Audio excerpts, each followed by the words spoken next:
নমস্কাৰ এয়া কেকেছ ব্লগ সাপোৰ্টগ্ৰাম আজিৰে পৰা পুনৰ আৰম্ভ কৰিম বিদ্যাভাৰতী তথা শংকৰদেৱ শিশু নিকেতনৰ পাঠ্যক্ৰমৰ আধাৰত পাঠদান তো আজি আৰম্ভ কৰিছোঁ পঞ্চম শ্ৰেণীৰ ইংৰাজীৰে পঞ্চম শ্ৰেণীৰ ইংৰাজী লেসন 9 ফেয়াৰী ষ্টৰী এইটো এটা কবিতা ফেয়াৰী ষ্টৰী ফেয়াৰী মানে হল পৰি সম্পৰ্কীয় বা কাল্পনিক ফেয়াৰী ষ্টৰী কাল্পনিক কাহিনী বা পৰি সম্পৰ্কীয় কাহিনী I went into woods one day and there I walked and lost my way এদিনাখন মই গৈছিলো হাবিৰ মাজলৈ আৰু তাত মই খোজ কাঢ়িছিলো আৰু বাট হেৰুৱাইছিলো When it was so dark I could not see a little creature came to me এন্ধাৰ যেতিয়া গভীৰ হৈছিল মই গমেই নাপালো কেনেদৰে কেতিয়া গভীৰ হল এন্ধাৰ মই গম নাপালো এটা সৰু প্ৰাণী মোৰ ওচৰলৈ আহিল He said if we would sing a song the time would not be very long He কলে আমি যদি এটা গান গাও সময়টো বহুত দীঘলীয়া যেন নালাগিব But first I must let him hold my hand tight or else the wood would give me a fright কিন্তু প্ৰথমতে মই তাক মোৰ হাতখন জোৰেৰে ধৰিব দিব লাগিব নহলে হাবিখনে মোক ভয় খুৱাব I sang a song He let me go but now I come to home again there is nobody I know মই এটা গান গাইছিলো হি মোক যাব দিছিল কিন্তু এতিয়া মই আকৌ ঘৰত আহিলো ইয়াত মই চিনি পোৱা কোনো নাই এইখিনি কবিতাটো অলপ আচুহা ধৰণৰ কবিতা যিয়ে নহওক কবিতাটোৰ কবিৰ নাম হল ষ্টিভি স্মিথ এতিয়া যাম প্ৰশ্ন উত্তৰলৈ এক্সাৰসাইজত তোমালোকৰ 4টা প্ৰশ্ন উত্তৰ আছে 4টা নহয় 9টা আছে তাৰ পিছৰ পৃষ্ঠাটো আছে 9টা প্ৰশ্ন উত্তৰ আছে সেইখিনি এতিয়া মই আলোচনা কৰিম তো আৰম্ভ কৰিছো প্ৰশ্ন উত্তৰ লেসন 9 ফেয়াৰী ষ্টৰী এক্সাৰসাইজ অৰ্থাৎ অনুশীলনীত থকা প্ৰশ্ন উত্তৰবিলাক প্ৰথম প্ৰশ্নবিলাক কিতাপত চাই লবা ইয়াতে মই প্ৰশ্নবিলাক নোটপ্যাডত আকৌ লিখা নাই Where did the child lose his way? Where did the child lose his way?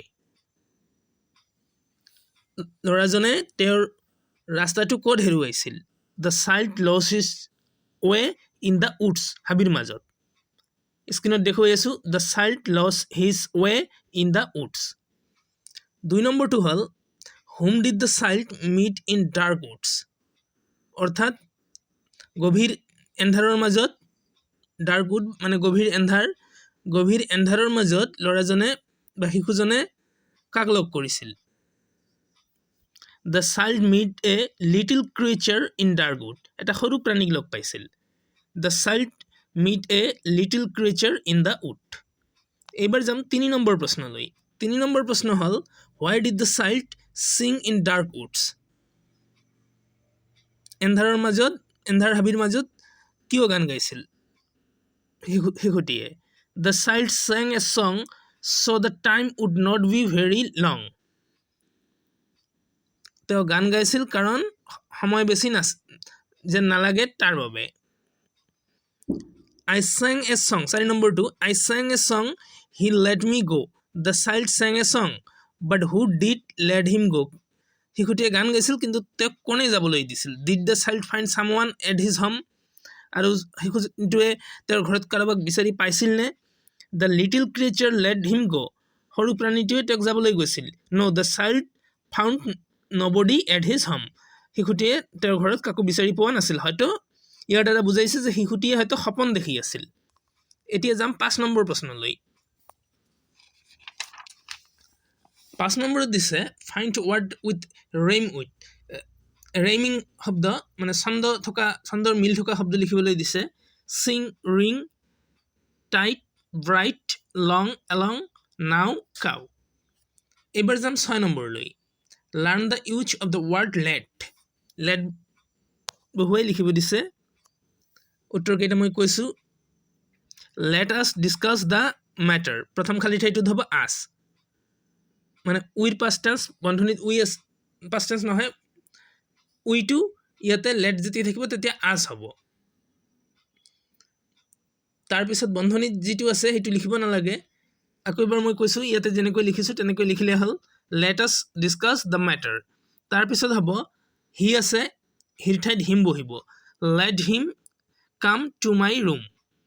তাৰপিছত আই আছে আইৰ ঠাইত মি বহিব I am late, let me go home. তাৰপিছত আছে child. চাইল্ডটো ইয়াতে চেঞ্জ হৈ কি হয় চাম ইয়াতে আছে let the খালি ঠাই আছে চাইল্ডটো চেঞ্জ নহ'ব চাইল্ডটো চাইল্ডে থাকিব একেই থাকিব let the child play with the toys. আৰু তাৰপিছৰটো হ'ল she আছে she থাকিলে হাৰ হয় let her write an application. এইবাৰ যাম 7 নম্বৰলৈ 7 নম্বৰত দিছে মেক সেন্টেন্স উইথ বাক্য বনাবলৈ দিছে somebody মানে কোনোবা এজন somebody called me yesterday কোনোবা এজনে মোক কালি মাতিছিল anybody মানে যিকোনো ব্যক্তি can anybody give me a pen মোক কোনোবাই এটা কলম দিবানে কোনোবাই বা যিকোনো এজনে মোক এটা কলম দিবানে nobody মানে কোনো নথকা I found nobody at home মই ঘৰত কাকো পোৱা নাছিলো creature I found a little creature in the wood মই হাবিৰ মাজত এটা সৰু প্ৰাণী লগ পাইছিলো এবাৰ 9 নম্বৰ লৈ যাম 9 নম্বৰ দিছে past tense বহাবলৈ গৰ past tense went walk কৰ past tense walked এইবিলাক নিশ্চয় তোমালোকে আগতেই পাইছিলা তথাপি মই বাক্যটো সম্পূৰ্ণ কৰি দি আছো স্ক্ৰিনত দি আছো তোমালোকে লিখি ৰাখিব পাৰিবা 1 নম্বৰটো the boy went into the woods তাৰ পিছৰটো আছে তাৰ পিছৰ উত্তৰটো হ'ব there he walked and lost his way walkটো যেটো বন্ধনীত walk আছে এটো walked হ'ব ed যোগ হ'ব আৰু lost হ'ব lost lost তাৰ পিছৰ প্ৰশ্নত আছে when it be ইয়াতে be আছে বন্ধনীৰ ভিতৰত আৰু শেষত কামটো বন্ধনীৰ ভিতৰত আছে এটোৰ উত্তৰ হ'ব when it was বিৰ ঠাইত was হ'ব when it was dark a little creature কামৰ ঠাইত came হ'ব came to him when it was dark a little creature came to him এবাৰ 4 নম্বৰ দিছে he asked the boy to sing a song asked sir past tense asked আৰু sing or past tense sang হে উত্তৰটো হ'ব he asked the boy to sing a song 5 নম্বৰটো দিছে the creature hold the boy's hand tight hold শব্দটোৰ past tense হ'ল held ইয়াতে উত্তৰটো হ'ব the creature held the boy's hand tight এবাৰ যাম 6 নম্বৰলৈ 6 নম্বৰত দিছে the boy sing a song singer past tense sang জানাই the boy sang a song 7 নম্বৰটো the creature let him go যেটো আছে সেই একেই হ'ব এটো চেঞ্জ নহয় তাৰ পিছৰ যেটো দিছে the boy be at home again বিৰ ঠাইত was বহিব the boy watch at home again আৰু শেষৰটো দিছে but he find nobody there finder past tense found but he found nobody there তো আজিলৈ এইখিনিয়ে আৰু বেছি দীঘলীয়া নকৰোঁ দীঘলীয়া মানে আৰু বেছি আৰু নাইও ইয়াৰ পিছত যেটো পাঠ আছে শ্ৰী মাধৱদেৱ সেই পাঠটো নেক্সট আলোচনা কৰিম মাধৱদেৱ পাঠটো তাৰ বাহিৰে আৰু বেলেগ বিষয় আছে সেইবিলাকৰ ওপৰতো আলোচনা কৰিম বেলেগ শ্ৰেণীও আছে তোমালোকৰ শ্ৰেণীৰো দিম বেলেগ শ্ৰেণীৰো দিম তো আজিলৈ এইখিনি তোমালোকৰ বন্ধু বান্ধৱৰ মাজত শেয়াৰ কৰিবা তো চেনেলটো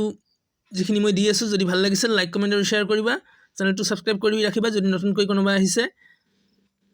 তো আজিলৈ এইখিনিয়ে ধন্যবাদ